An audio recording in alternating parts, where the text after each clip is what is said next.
Hi friends, welcome to Deepa's Tea Time. இன்னைக்கு நாம பார்க்க போறது எக் ஃப்ரைட் ரைஸ் எப்படி செய்யலாம்னு பார்க்கலாம்.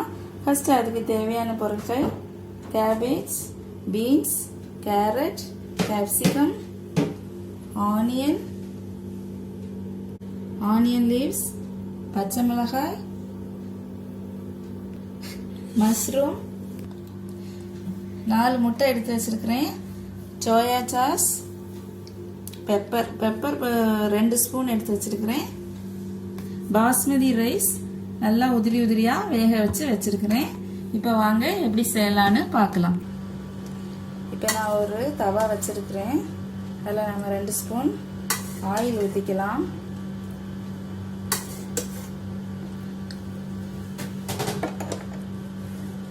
நம்ம கட் பண்ணி வச்சிருக்கிற ஆனியன்,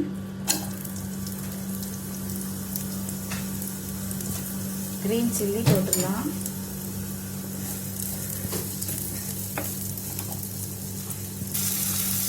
லைட்டாக சால்ட் சேர்த்துக்கலாம். இப்போ ஆனியன் லைட்டாக வதங்கட்டும். இப்போ ஆனியன் நல்லா வதங்கட்டும்.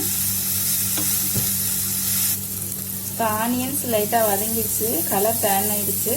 இப்போ நம்ம கட் பண்ணி வச்சிருக்கிற கேரட், பீன்ஸ், கேபேஜ் எல்லாம் போட்டுடலாம்.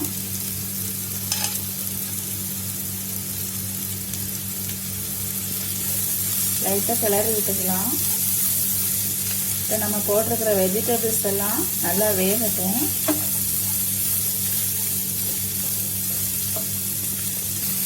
லைட்டாக அதுக்கு தேவையான உப்பு சேர்த்துக்கலாம். இது லைட்டாக கிளறி விட்டுட்டு ஒரு 2-3 மினிட்ஸ் நல்லா கிளறி விட்டுக்கலாம். மூடி வச்சிடலாம்.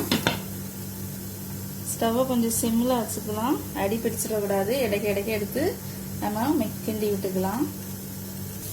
வெஜிடபிள்ஸ் ஒரு நல்லா வதங்கிடுச்சு.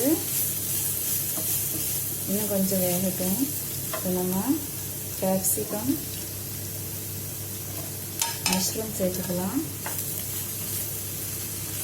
ஏன்னா அந்த 2 சீக்கிரமாகவே வதங்கிடும். அதனால ஒரு ஆஃப் வதங்கினதுக்கு அப்புறம் நம்ம சேர்த்துருக்குறோம்.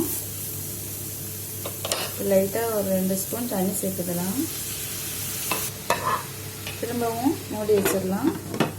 வேகட்டும், வதங்கட்டும். இப்போ வெஜிடபிள்ஸ் எல்லாம் நல்லா வதங்கிடுச்சு. நம்ம எடுத்து வச்சிருக்கிற பெப்பர் போட்டுடலாம். பெப்பர் பொடி,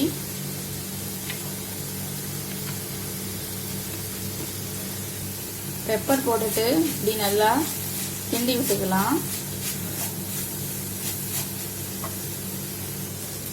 இப்போ பெப்பர் போட்டுட்டு நல்லா கிண்டி விட்டுட்டோம். நாம் அடுத்தது இப்போ இதை எடுத்து வச்சிடலாம். இன்னொரு சட்டியில்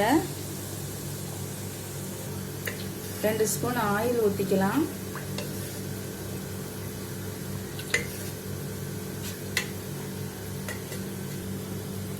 ஆயில் சூடாயிடுச்சு. இப்போ நம்ம எடுத்து வச்சிருக்கிற முட்டையை போட்டுடலாம்.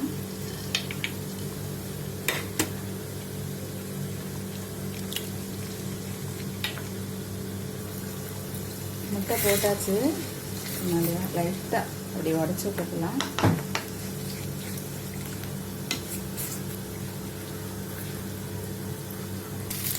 முட்டை நல்லா உதிரியாக வந்துடுச்சு.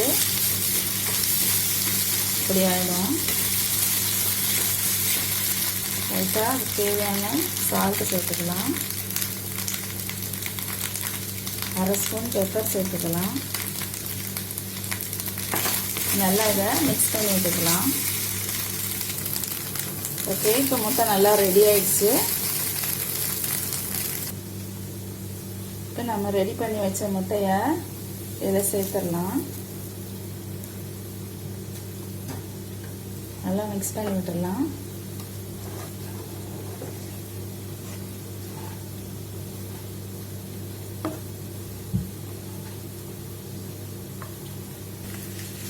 அப்புறம் நம்ம ஏற்கனவே வேக வச்சிருக்கிற ரைஸ் சேர்த்துடலாம்.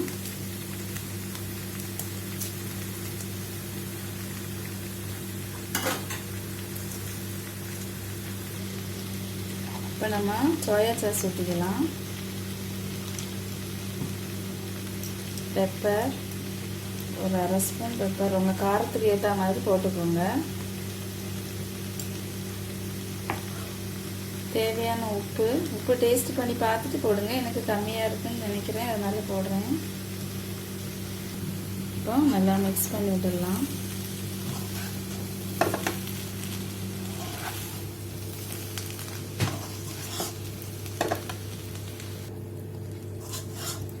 ஃப்ரைட் ரைஸ் ரெடி ஆயிடுச்சுங்க.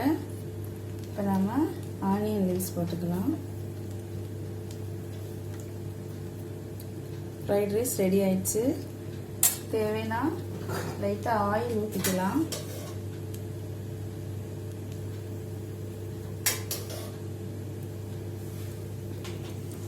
நம்ம இப்போ ஆயில் ஊற்றிக்கிறதுனால இப்படி லைட்டாக மிக்ஸ் பண்ணி விட்டுடலாம்.